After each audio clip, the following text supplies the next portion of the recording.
Hello commerce के मेरे होनहार छात्रों, स्वागत है आपका आपके अपने YouTube channel Sharma ji commerce वाले में। आज की इस वीडियो में हम लोग कवर करने वाले हैं अपना chapter number 5, that is emerging modes of business. बेटा बहुत ही इंटरेस्टिंग टॉपिक है, बहुत ही शानदार तरीके से रियल लाइफ एग्जांपल के साथ कवर करने वाले हैं। बहुत मजा आने वाला है। कॉपी पेन लेके तैयार हो जाओ और वन शॉट में अपने भाई के साथ इस टॉपिक को कंप्लीट कर दो। चलो बेटा शुरू करते हैं।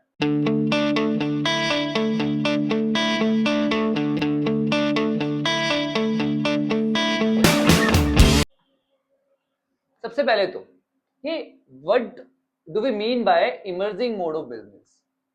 क्या देखो, बिजनेस ना डे बाय डे चेंज होता जा रहा है और इसका चेंज होने का जो रीजन है ना वो है इंटरनेट, जिसकी वजह से आज एक बिजनेसमैन जो है वो वर्ल्ड वाइड जितने भी कस्टमर है उन सब तक पहुंच सकता है अपनी जगह पे बैठे बैठे। हाँ या नहीं? यही हम पढ़ने वाले हैं इस टॉपिक में। In the age of internet, the world commerce has gradually started linking with it.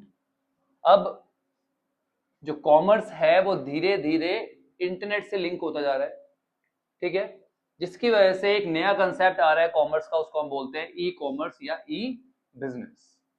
अब हम जितने भी यूजर है इंटरनेट के ऑल ओवर द वर्ल्ड उन तक पहुंच सकते हैं, ठीक है। जस्ट क्या करना है, हमें एक शॉप ओपन करनी है इंटरनेट पे। शॉप ओपन करनी है मतलब एक वेबसाइट बनानी है, ठीक है, और हम हर उस यूजर तक पहुंच सकते हैं जो इंटरनेट को यूज करता है, ठीक है ना। जो इंटरनेट यूजर है वो ऑर्डर कर सकते हैं हमारे सामान को और उनकी डिलीवरी ले सकते हैं और पेमेंट कर सकते हैं अपने घर पर बैठे बैठे इंटरनेट के जरिए। तो इस तरीके से आज के टाइम में जो बिजनेस है ना बेटा वो ग्लोबली इतना ज्यादा इवॉल्व हो गया है, कोई बाउंड्री नहीं है आज के टाइम में। कहीं से भी कुछ भी सामान ऑर्डर कर सकते हो, कहीं से कुछ भी मंगा सकते हो, जस्ट बिकॉज ऑफ इंटरनेट। तो ये ई बिजनेस है क्या?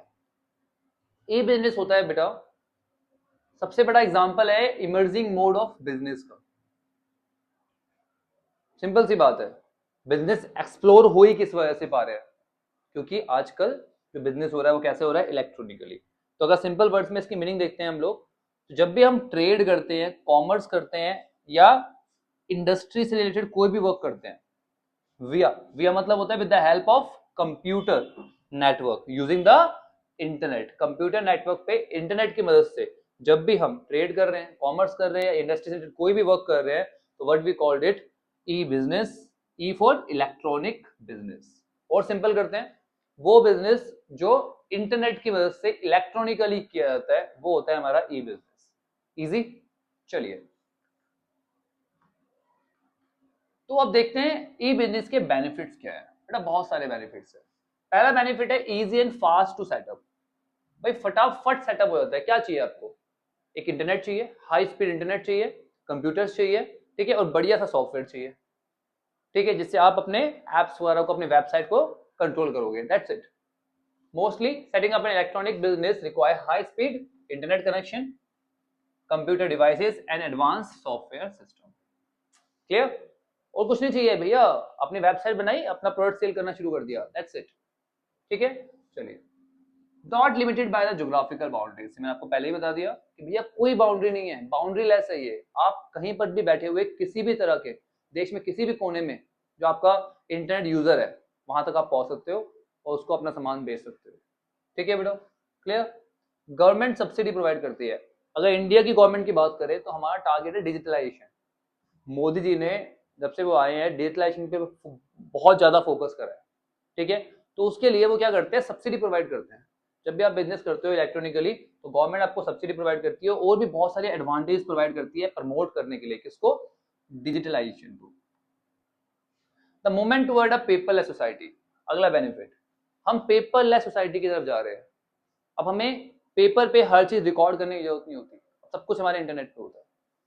इवन बिल्स वगैरह भी हमें ईमेल पे मिल जाते हैं, हाँ या नहीं? The use of internet has significantly decrease the reliance on paper work. अब पेपर वर्क करने की जरूरत नहीं होती। चलिए, नया प्रोडक्ट लॉन्च करना है, बहुत आसान है ई बिजनेस की मदद से। ज्यादातर कंपनीज जो होती है वो अपना प्रोडक्ट इलेक्ट्रॉनिकली ही लॉन्च करती है। उससे क्या होता है, जो कस्टमर है उसको आपके प्रोडक्ट के बारे में कंप्लीट डिटेल मिल जाएगी आपकी वेबसाइट पे। तो कस्टमर आपके प्रोडक्ट के बारे में जान सकता है, उसकी पूरी इंक्वायरी कर सकता है और उसके बाद परचेज कर सकता है। तो बहुत आसान होता है प्रोडक्ट को सेल करना, कहाँ पर? इलेक्ट्रॉनिकली लॉन्च करके, ठीक है। चलिए, इसके बाद आता है इजी डिस्ट्रीब्यूशन सिस्टम। ई बिजनेस से जो डिस्ट्रीब्यूशन सिस्टम है वो बहुत सिंपल हो गया है। बट पहले जो डिस्ट्रीब्यूशन सिस्टम था ना हमारा, उसमें क्या था, बहुत सारे मिडल मैन वगैरह थे, राइट। तो पहले जो प्रोड्यूसर प्रोड्यूस करेगा, फिर वो सप्लायर को देगा, सप्लायर होलसेलर को देगा, होलसेलर रिटेलर को देगा, फिर जाके आपके पास कस्टमर तक पहुंचता है। आया नहीं? अब ऐसा नहीं है। अब डिस्ट्रीब्यूशन प्रोसेस जो है बहुत ईजी हो गया, ठीक है, क्योंकि डायरेक्टली सेलर से कहाँ तक पहुंचता है, कस्टमर तक, ठीक है। तो स्ट्रीमलाइन हो गया है और कॉस्ट इफेक्टिव भी हो गया है, कॉस्ट बहुत कम हो गई है उसकी। Lower investment required. बेटा जब भी आप ई बिजनेस खोलते हो ना, तो आपको जो फिक्स इन्वेस्टमेंट ट्रेडिशनली करनी पड़ती थी, पहले आप क्या करते थे, आपको बड़ा बड़ा शोरूम हायर करना पड़ता है अपने प्रोडक्ट के लिए, फैक्ट्रीज वगैरह, ठीक है, मतलब बहुत खर्चे थे, तो बहुत सारी फिक्स इन्वेस्टमेंट आपको करनी पड़ती थी। अब वो कोई इन्वेस्टमेंट नहीं है, अब आपको कोई दुकान हायर करने की जरूरत नहीं है अपने प्रोडक्ट को शोकेस करने के लिए, नहीं है ना, आप अपना वेबसाइट पे दिखाओगे ना अपने प्रोडक्ट को, ठीक है। तो business owner and business people do not need a large showroom or large investment to run e-business. All you need is a computer and access to the internet. बस इंटरनेट पे अपने वेबसाइट पे दिखाओगे कि भैया ये प्रोडक्ट है, आप आओ खरीदो, बात खत्म, ठीक है। मिडिल मैन खत्म हो गया बेटा, मिडिल मैन जैसे वैनिश ही हो गए, खत्म ही हो गए पूरी तरह से, ठीक है, क्योंकि यहाँ पे डायरेक्टली जो मैन्युफैक्चरर है वो अपने कस्टमर तक पहुंच सकता है, अपने क्लाइंट से डायरेक्टली कॉन्टैक्ट कर सकता है, ठीक है बेटा। इसकी वजह से केवल मैन्युफैक्चरर को फायदा नहीं हुआ, कस्टमर को भी फायदा हुआ, क्योंकि कस्टमर को अब कम पे करना पड़ता है। जो बेनिफिट, जो अमाउंट पहले मिलता था किसको, मिडिल मैन को, वो बेनिफिट मिल रहा है किसको, प्रोड्यूसर को, जो आपको मैन्युफैक्चरर है, और जो आपका कस्टमर है, कस्टमर को कम पे करना पड़ रहा है और मैन्युफैक्चरर को ज्यादा फायदा हो रहा है, ठीक है। चलिए, तो ये तो हो गए हमारे पास एडवांटेजेस, पर कुछ डिसएडवांटेजेस, लिमिटेशंस भी तो है ई बिजनेस के, एक एक करके देखते हैं। पहला, लैक ऑफ ट्रस्ट। बेटा अभी भी लोगों को ना पूरी तरह से विश्वास नहीं होता ऑनलाइन परचेज वगैरह पे। क्यों? मुझे लगता है कि यार कुछ धोखाधड़ी ना हो जाए, कुछ फ्रॉड ना हो जाए हमारे साथ, और हो भी रहे लोगों के साथ, जिसकी वजह से विश्वास पूरी तरह से बन नहीं पा रहा है, ठीक है। दूसरा, सिक्योरिटी थ्रेट हमेशा रहता है। भैया हमारा पर्सनल और फाइनेंशियल डाटा वो हमेशा स्टेक पे रहता है जब भी हम ई बिजनेस करते हैं, क्योंकि अगर ई बिजनेस जो वेबसाइट है जहाँ पे आप अपनी इंफॉर्मेशन प्रोवाइड कर रहे हो, अगर उसका सिक्योरिटी सिस्टम अच्छा नहीं है, तो हमारी जो पर्सनल इंफॉर्मेशन है वो तो लीक हो जाएगी ना, और जितने भी फ्रॉड करने वाले लोग हैं उसका फायदा उठाएंगे, आया नहीं? तो भैया फ्रॉड होने के चांसेस रहते हैं। अगला, डिलीवरी इशू। आप ऑफलाइन में तो क्या करते थे, ट्रेडिशनल मेथड में दुकान पे जाते थे, पे करते थे, आपको सामान पसंद आया उसके लिए आपने पे किया और सामान लेके घर आ गए, तो फटाफट डिलीवरी मिल जाती थी।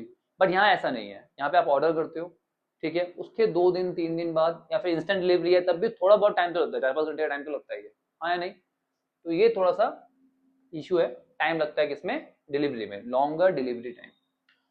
Technology capacity and competency of e business participants are required. भैया आपको पता है इलेक्ट्रॉनिक बिजनेस के लिए आपको वो लोग चाहिए जो कॉम्पिटेंट है किसमें, कंप्यूटर चलाने में, इंटरनेट को यूज करना जिसको ठीक से आता है वही तो कर पाएंगे ना ई बिजनेस में।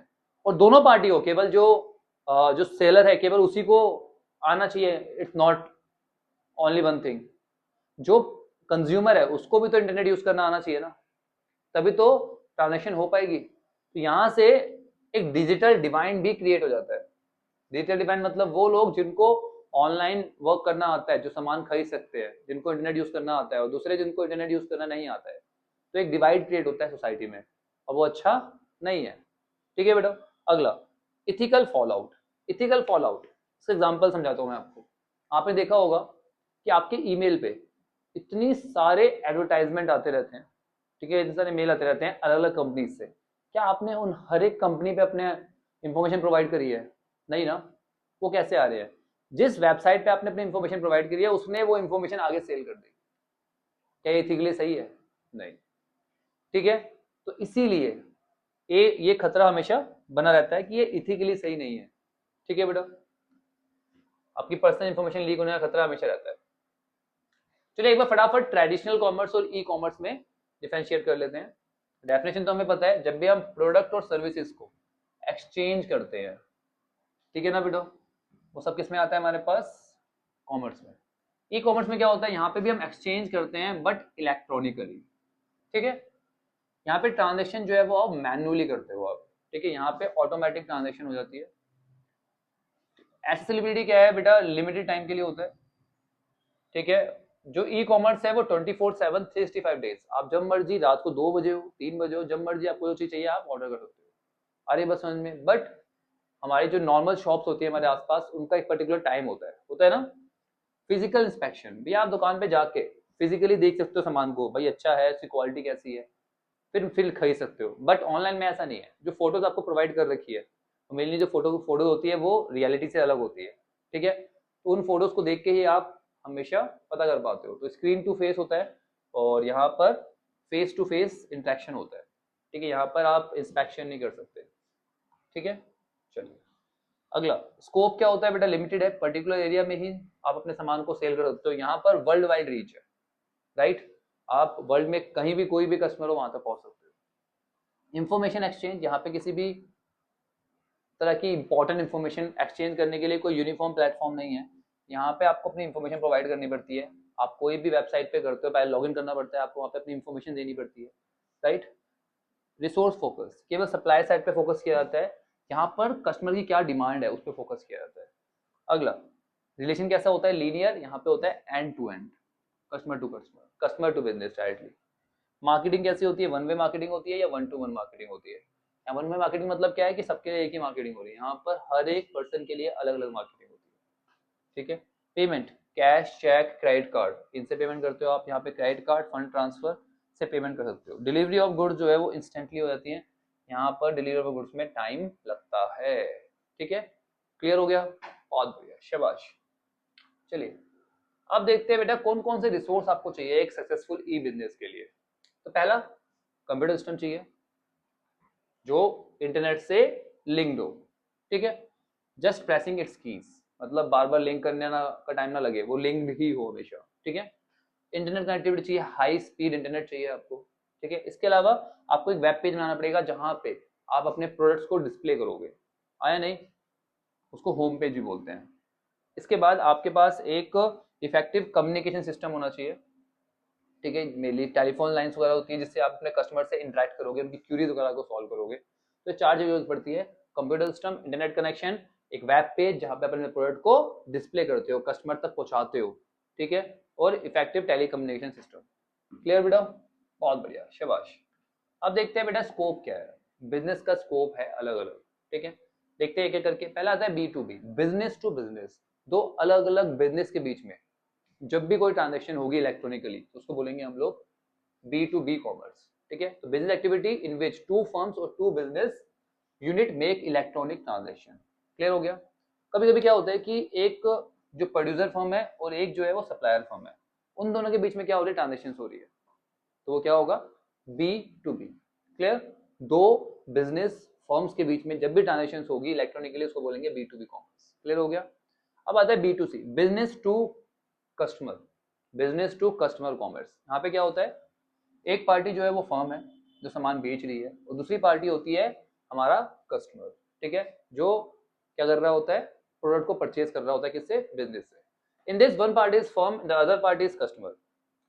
On one hand a customer can seek information through internet about the product, product के बारे में कस्टमर जो है इंफॉर्मेशन ले सकता है, ऑर्डर प्लेस कर सकता है, ठीक है, वो जो आप आइटम उसने मंगाया वो ले सकता है और पेमेंट कर सकता है। और जो फर्म है B2C से एक सर्वे कर सकती है कभी भी टाइम, कभी भी किसी भी टाइम, कस्टमर की नीड्स को जानने के लिए, ठीक है, कि भैया हमारा जो कस्टमर है वो सेटिस्फाई है या नहीं है, ठीक है, जिसकी वजह से उनके बीच में लिंक अच्छा बन पाता है with the help of B2C commerce. Clear हो गया बेटा। तो बिजनेस टू कस्टमर अगर आप एक ट्रांजेक्शन कर रहे हो तो what we call it B2C, और अगर बिजनेस टू बिजनेस कर रहे हो तो B2B। चलिए अब आता है हमारे पास इंट्रा भी। इंट्रा मतलब होता है बिजनेस के अंदर ही। अब बिजनेस में भी ना बेटा बहुत सारे डिपार्टमेंट्स होते हैं, आपको पता है आज के टाइम में परचेज डिपार्टमेंट अलग है, प्रोडक्शन डिपार्टमेंट अलग है, मार्केटिंग डिपार्टमेंट अलग है ना। तो हर तरह के अलग अलग डिपार्टमेंट बने हुए हैं, इन डिपार्टमेंट्स के बीच में जो ट्रांजेक्शन होती है, ठीक है, उन ट्रांजेक्शन के लिए क्या होता है, इंट्रा बी कॉमर्स। एग्जाम्पल देता हूं मैं आपको, जो प्रोडक्शन डिपार्टमेंट है, ठीक है, वो प्रोडक्शन करेगा प्रोडक्ट का, जब वो इंटरेक्ट करेगा किससे, मार्केटिंग डिपार्टमेंट से, क्योंकि मार्केटिंग डिपार्टमेंट जो है वो कस्टमर से डायरेक्टली लिंक्ड है, उसे पता है कस्टमर की जरूरत क्या है। तो कस्टमर की जरूरत को जो मार्केट डिपार्टमेंट बताया किसको, प्रोडक्शन डिपार्टमेंट को, फिर प्रोडक्शन डिपार्टमेंट उसी के अकॉर्डिंगली अपना प्रोडक्ट जो है वो बनाएगा। तो दोनों के बीच में ट्रांजेक्शन होना, इंफॉर्मेशन का एक्सचेंज होना बहुत जरूरी है ना। वो कैसे होगा? With the help of intra-we. Clear हो गया बेटा? चलिए अगला आता है C2C commerce, customer to customer. आपने देखा होगा OLX। OLX पे क्या करते हो? आप अपना सामान भेज देते हो। आप अपना जो भी आपका सामान होता है, जो आपको बेचना होता है, वो आप उसकी फोटो वगैरह क्लिक करके OLX पे डाल देते हो, तो जिसको भी खरीदना होता है वो आपसे कांटेक्ट करता है। तो यहाँ पे एक कस्टमर दूसरे कस्टमर से कांटेक्ट कर रहा है, ठीक है, उसको बोलते हैं कस्टमर टू कस्टमर। यहाँ पे मेनली वो गुड्स बेचे जाते हैं जो मार्केट में नहीं बिक रहे हैं, मेनली ओल्ड जो कपड़े वगैरह होते हैं, कार वगैरह होती है, ठीक है, पुराने सामान जो होते हैं वो बेचे जाते हैं C2C कॉमर्स में। क्लियर हो गया? अगला C2B, कस्टमर टू बिजनेस। अब आपने देखा होगा, आप ना किसी पर्टिकुलर प्रोडक्ट की इंक्वायरी करते हो तो उसकी वेबसाइट पे जाते हो, ठीक है, और उसका कॉल सेंटर वगैरह का जो नंबर होता है वो ले लेते हो, और फिर कॉल सेंटर पे कॉल करके इंक्वायरी करते हो कि भाई ये प्रोडक्ट क्या है, कैसे है, उसे क्योंकि उसकी स्कीम्स चल रही है, करते हो ना, वही है C2B। ठीक है, एक कस्टमर को फ्रीडम देता है शॉपिंग करने की, उसकी विल पे, जब उसका मन होगा तब उसने इंक्वायरी करके रख लिया, ठीक है, जब उसका मन होगा वो खरीद लेगा। ठीक है, तो customer can make use of call centre to make toll free calls, to make queries and launch complaint. Complaint भी आप इसमें लॉन्च कर सकते हो, ठीक है, दोनों के लिए काम आता है ये। अगला है B2E, business to employ. Business और एम्प्लॉय के बीच में भी बहुत सारी ट्रांजेक्शन होती है बेटा, ठीक है, वो किसकी तरह होती, किसके जरिए होती है? Electronically between business to employ.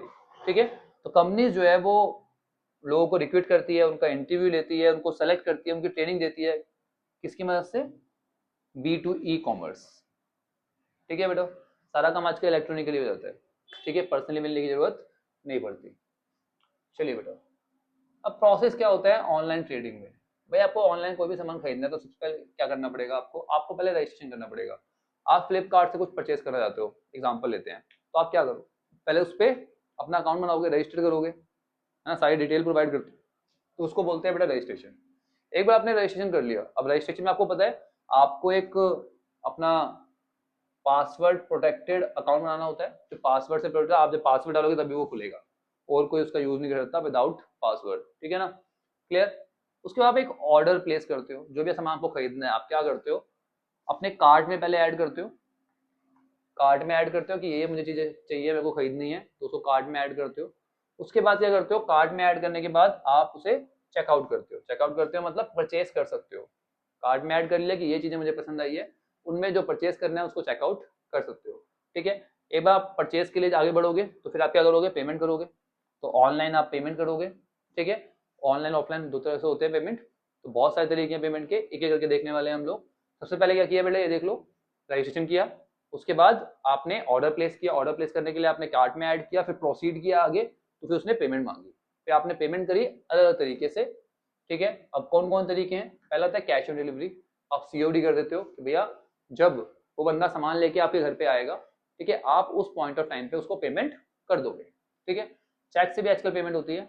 इसके अलावा नेट बैंकिंग ट्रांसफर, ये जो आपका RTGS है, NEFT है, ठीक है ना, इन सब से भी आप इंटरनेट का यूज करके पेमेंट कर सकते हो। अगला क्रेडिट और डेबिट कार्ड का ऑप्शन होता है, इवन आपको तो क्रेडिट कार्ड और डेबिट कार्ड से पेमेंट करने पे आपको बहुत सारे ऑफर्स भी मिलते हैं, आया नहीं? ठीक है बेटा, क्लियर? क्रेडिट कार्ड और डेबिट कार्ड को पता है ना, क्रेडिट कार्ड में क्या होता है, कोई भी पर्सन जो है परचेज कर सकता है क्रेडिट पे, उधार पे, तो बाद में उसे पे करना होगा, ठीक है, जितनी भी उसकी लिमिट है उस तक।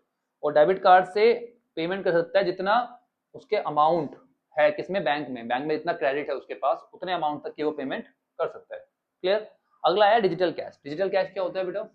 आपको पता है पेटीएम वॉलेट, फोन पे वॉलेट, इनके वॉलेट्स है, मतलब वो डिजिटल कैश होता है जो कैश की तरह ही काम करता है पेमेंट वगैरह करने के लिए। ठीक है, क्लियर? चलिए अब आता है अगला topic, that is E business risk. भैया सबसे बड़ा जो ड्रॉबैक है ना इलेक्ट्रॉनिक बिजनेस का, वो यही है बिजनेस रिस्क। ई बिजनेस रिस्क बहुत तगड़ा रिस्क बना रहता है हमेशा, फ्रॉड होने का, पर्सनल इंफॉर्मेशन लीक होने का, बहुत सारे। ठीक है, करके देखते हैं। तो पहला रिस्क है हमारे पास ट्रांजैक्शन रिस्क। ट्रांजैक्शन रिस्क क्या होता है बेटा? ईदर द सेलर और द कस्टमर में refuse an order being made और प्लेस्ड। जो ऑर्डर किया था, भाई मैंने एक ऑर्डर किया, सेलर ने मना कर दिया, मैं नहीं दे रहा, या फिर मैंने ऑर्डर किया, सेलर ने वहां से भेज दिया, मैंने लेने से मना कर दिया, क्या कर लेगा सेलर? ठीक है, ये रिस्क बना रहता है कि भाई डिफॉल्ट हो जाता है ऑर्डर का। ठीक है, पहला। दूसरा, suppose delivery does not take place, कभी कभी क्या होता है डिलीवरी नहीं होती, या डिलीवरी जो है वो गलत एड्रेस पे हो गई या गलत प्रोडक्ट आपने डिलीवर कर दिया, तो ये रिस्क भी बना रहता है। इसको बोलते हैं डिफॉल्ट ऑन डिलीवरी, डिलीवरी में गड़बड़ हो गया। ठीक है, कभी कभी क्या होता है वेंडर को पेमेंट नहीं मिलती, जबकि जो आपका कस्टमर है वो बोल रहा होता है कि भाई मेरे हैंड से तो पेमेंट हो गई है, ठीक, कस्टमर कहता है मैंने पेमेंट कर दी पर वेंडर तक नहीं पहुंची, तो वो भी एक प्रॉब्लम है, उसको बोलते हैं डिफॉल्ट ऑन पेमेंट। तो ये सारे डिफॉल्ट चलते रहते हैं, default on order, default on delivery और डिफॉल्ट ऑन पेमेंट। ठीक है बेटा, ये सारे हमारे ट्रांजेक्शन रिस्क होते हैं। इसके बाद डाटा स्टोरेज और ट्रांजेक्शन रिस्क बना रहता है।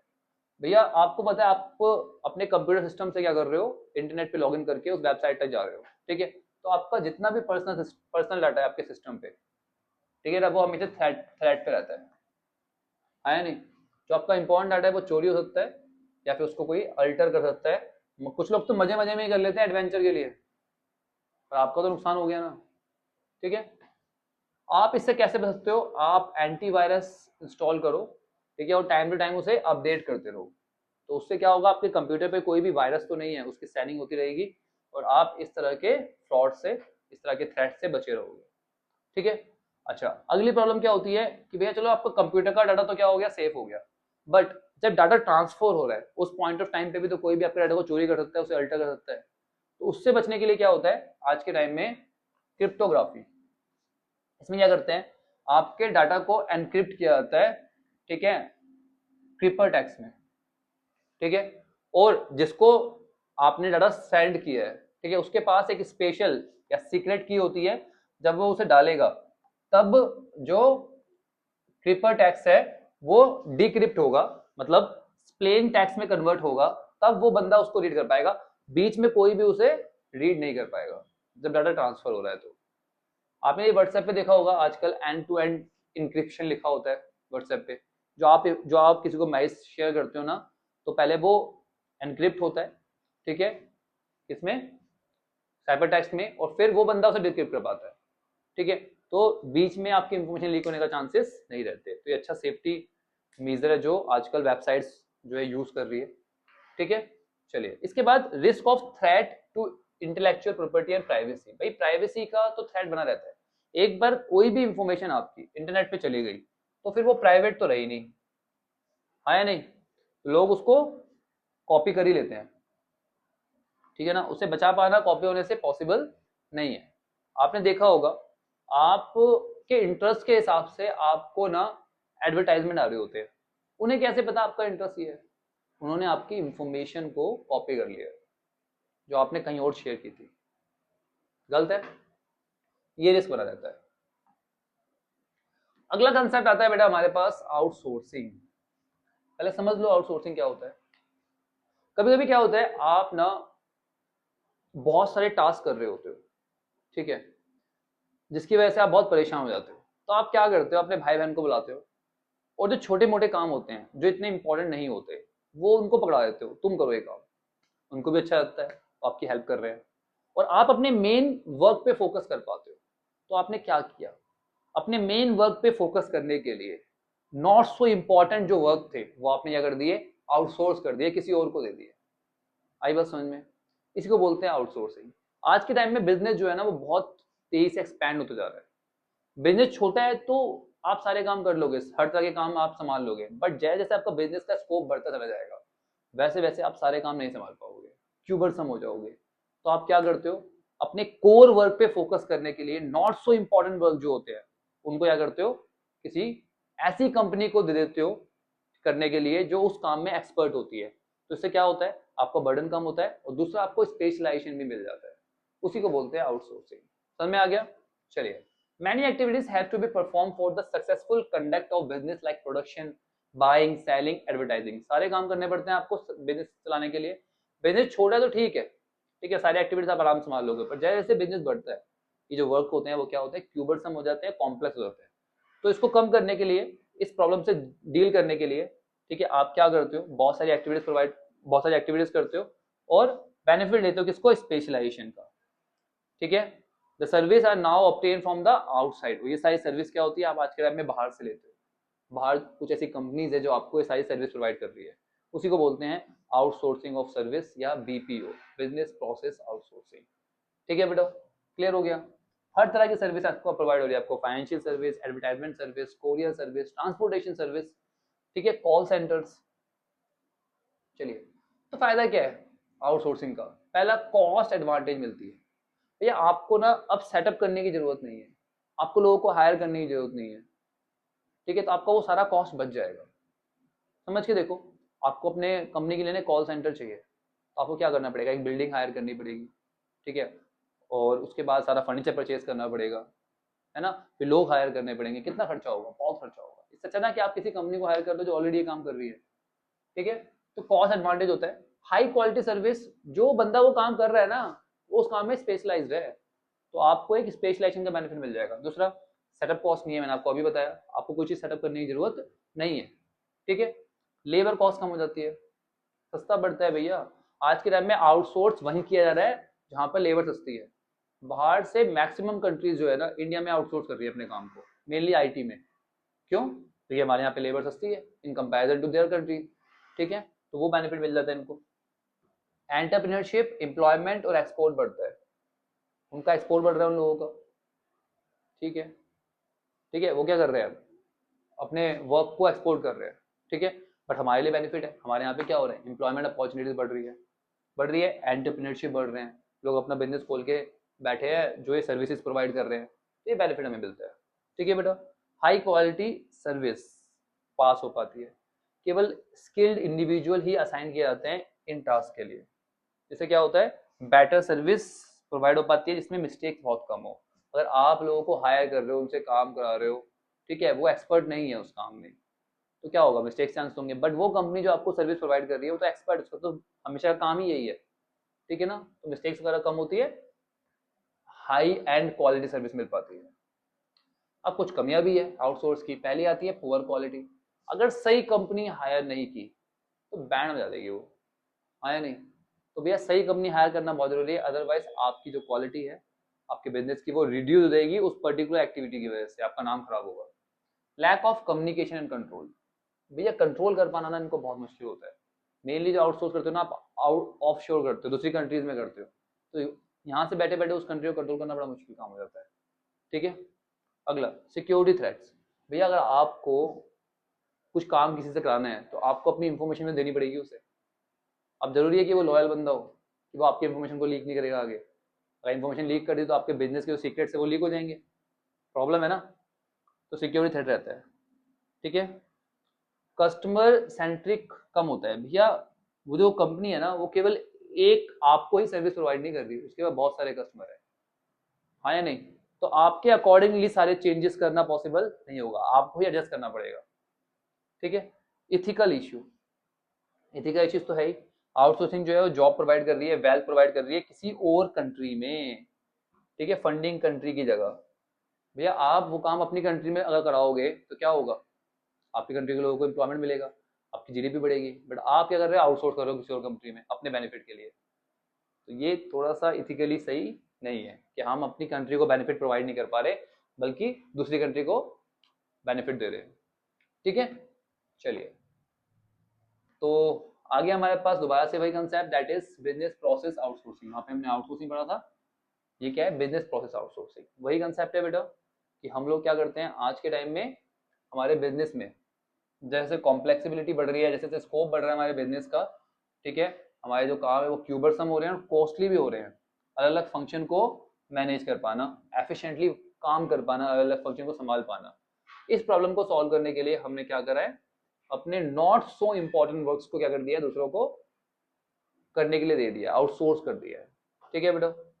To overcome the challenge of the scale of business and leverage the potential of specialization, specialization का benefit लेने के लिए many company choose business process outsourcing, ठीक है। The scope of outsourcing is broad, आजकल स्कोप बढ़ता जा रहा है आउटसोर्सिंग का, ठीक है ना, और फाइनेंशियल सर्विस से लेकर कस्टमर सपोर्ट सर्विस तक, एडवर्टाइजिंग तक, कोरियर तक और सॉफ्टवेयर सॉल्यूशन, और बहुत सारी चीजें जो कंपनी आजकल आउटसोर्स कर रही है। क्लियर हो गया बेटा? दोबारा से एक बार, बिजनेस की कॉम्प्लेक्सिबिलिटीज बढ़ती जा रही है जिसकी वजह से सब चीजें संभालना मुश्किल हो रहा है, तो अपने कोर वर्क पे फोकस करने के लिए जो बाकी वर्क्स है उसे आजकल हम बाहर की कंपनी से करा लेते हैं, उस काम को आउटसोर्स कर देते हैं, उसी को बोलते हैं बिजनेस प्रोसेस आउटसोर्सिंग। बिजनेस के वो प्रोसेस जो नॉट सो इम्पोर्टेंट है वो हम आउटसोर्स कर देते हैं, जिससे हमें स्पेशलाइजेशन का भी बेनिफिट मिल जाता है। क्लियर? चलिए, नीड क्या है बेटा? अच्छी सर्विस मिल जाती है, ठीक है। अब आपको फिक्स इन्वेस्टमेंट नहीं करनी पड़ती। मैंने आपको समझाया था, कॉल सेंटर एग्जांपल देखिए, आपको पूरा कॉल सेंटर सेटअप करने की जरूरत नहीं है, बिल्डिंग लेने की जरूरत नहीं है, फर्नीचर परचेज करने की जरूरत नहीं है। तो फिक्स्ड इन्वेस्टमेंट जो आपकी बच जाती है, और आपका बिजनेस भी स्मूथली चलता रहता है। आपको हर चीज पे फोकस करने की जरूरत नहीं होती, अपने कोर वर्क पे आप फोकस करते हो, ठीक है, जिससे आपका बिजनेस जो है वो ग्रो करता है। ठीक है बेटा, स्कोप क्या है बीपीओ का? फाइनेंशियल सर्विस आप लेते हो आज के टाइम में, ठीक है ना। The service means those outside service which help the company in some way और other in management of the finance. वो सारी सर्विसेज जो आपको आपके फाइनेंस को मैनेज करने में मदद करे, वो होती है फाइनेंशियल सर्विस। आजकल पूरी की पूरी कंपनी हायर कर लेते हो आप, वही संभालती है चीजें। अगला है एडवर्टाइजिंग सर्विस। एडवर्टाइजिंग सर्विस में क्या होता है बेटा? आप एडवर्टाइजिंग के लिए, अपनी सेल को बढ़ाने के लिए जो एडवर्टाइजमेंट आपको करना है, आपको पता है आज के टाइम में बिना एडवर्टाइजमेंट के सेल इंक्रीज नहीं हो सकती, पॉसिबल ही नहीं है। तो आप क्या करते हो? कंपनी हायर कर लेते हो जो आपके लिए एडवर्टाइजमेंट करती है, ठीक है। If this service obtain from the outside agency it will cost less, उससे आपको कॉस्ट भी कम होती है और क्वालिटी ऑफ एडवर्टाइजमेंट भी आपका बढ़ जाता है। अगला, कोरियर सर्विस। आज के टाइम में लोगों को अपना सामान भेजना पड़ता है, आपको तो पता है, ऑनलाइन जब भी आप ट्रांजेक्शन करोगे तो वहां से आपके पास कोरियर से सामान आता है, आया नहीं? तो उस केस में आप क्या करते हो, ठीक है, आप एक कोरियर कंपनी को हायर कर लेते हो, ठीक है ना। तो वो आपके लिए सारा सामान आपके वहां से उठाएगी, पैक करेगी और उसको कस्टमर तक पहुंचाएगी, ठीक है। कस्टमर सपोर्ट सर्विस, ये कॉल सेंटर होते हैं हमारे पास, ठीक है, जो हर एक कंपनी के पास आज के टाइम में होना बहुत जरूरी है, जिससे कि कस्टमर की जो क्यूरीज वगैरह है उनको सपोर्ट मिलता रहे कस्टमर को, राइट, उनका ट्रस्ट जो है आपकी कंपनी पे बना रहे। तो ये भी काम जो होता है आज के टाइम में मेनली आउटसोर्स किया जा रहा है। तो ये तो बहुत ज्यादा आउटसोर्स हो रहा है और बहुत टाइम से आउटसोर्स किया जा रहा है, ठीक है। अब आता है बेटा हमारे पास KPO. KPO, knowledge process outsourcing, समझ लो, यहां पर आप वो प्रोसेस आउटसोर्स कर रहे हो अपने बिजनेस के जो नॉलेज बेस्ड है, अरे बस समझ में, जिसमें स्पेशलाइज स्किल की जरूरत पड़ती है, बस, और कोई डिफरेंस नहीं है बीपीओ ही। बीपीओ का एक पार्ट समझ सकते हो आप इसको, बट कौन सा वाला? जो नॉलेज बेस्ड है, ठीक है। तो KPO refers to obtaining high and knowledge from outside. भाई, अपनी ऑर्गेनाइजेशन के बाहर से आप नॉलेज गेन कर रहे हो in order to run the business successfully and in cost effective manner। अपने बिजनेस को सक्सेसफुल चलाने के लिए आप अपने बिजनेस के बाहर से कुछ नॉलेज गेन कर रहे हो, उसके लिए आपने किसी को हायर किया जो आपको वो सारी इंफॉर्मेशन लेके आपको प्रोवाइड कर रहा है, दैट्स इट, उसको बोलते हैं केपीओ, ठीक है। Unlike conventional BPO where the focus is on process expertise, BPO में क्या होता था? प्रोसेस पे फोकस किया जाता था। केपीओ जो है फोकस करता है किस पे? नॉलेज एक्सपर्टाइज पे, ठीक है, क्लियर। केपीओ की जरूरत क्यों हो रही है बेटा? आज के टाइम में ना कंपटीशन बढ़ता चला जा रहा है, कॉम्पिटिटिव इन्वायरमेंट में फोकस जो होता है ना, ठीक है, किस पे होता है? कॉन्सेंट्रेट करने पे, कोर स्पेशलाइजेशन एरिया पे, और बाकी जितने भी एक्टिविटीज हम क्या करते हैं? आउटसोर्स कर देते हैं। मैं आपको पहले ही बताया, बहुत सारी कंपनियां जो है ना, उनको रियलाइज हो रहा है कि आउटसोर्स कर देना नॉन केस एक्टिविटीज, अगर आपने नॉन केस एक्टिविटीज को आउटसोर्स कर दिया तो उससे आपकी केवल कॉस्ट ही कम नहीं होगी, बल्कि उससे आपकी एफिशिएंसी भी बढ़ेगी। मैं आपको पहले समझा चुका हूँ ये पॉइंट, ठीक है बेटा, समझ में आ गया। तो डिफरेंस क्या है बीपीओ और केपीओ में? केपीओ में क्या होता है कि आप नॉलेज बेस्ड जो प्रोसेस है उसे आउटसोर्स करते हो, वो आउटसाइड वर्ल्ड में जो लोग हैं उनसे आप वो इंफॉर्मेशन इकट्ठी करने के लिए बोलते हो और अपने बिजनेस में उसको यूज करते हो, दैट्स इट। और सिंपल करता हूं तो बीपीओ का वो पार्ट जो नॉलेज बेस्ड है, दैट्स इट, इजी, ठीक है बेटा। So that's it our topic. तो इसी तरीके से हर कंसेप्ट को रियल लाइफ से रिलेट करके पढ़ने के लिए अभी अपने भाई को सब्सक्राइब कर लो, क्योंकि आपका भाई अकाउंट्स, इकोनॉमिक्स, बिजनेस स्टडीज बिल्कुल इस तरीके से सिंपली वे में पढ़ाता है। चलिए बेटा, मिलते हैं नेक्स्ट वीडियो में, तब तक के लिए take care, bye bye, study hard.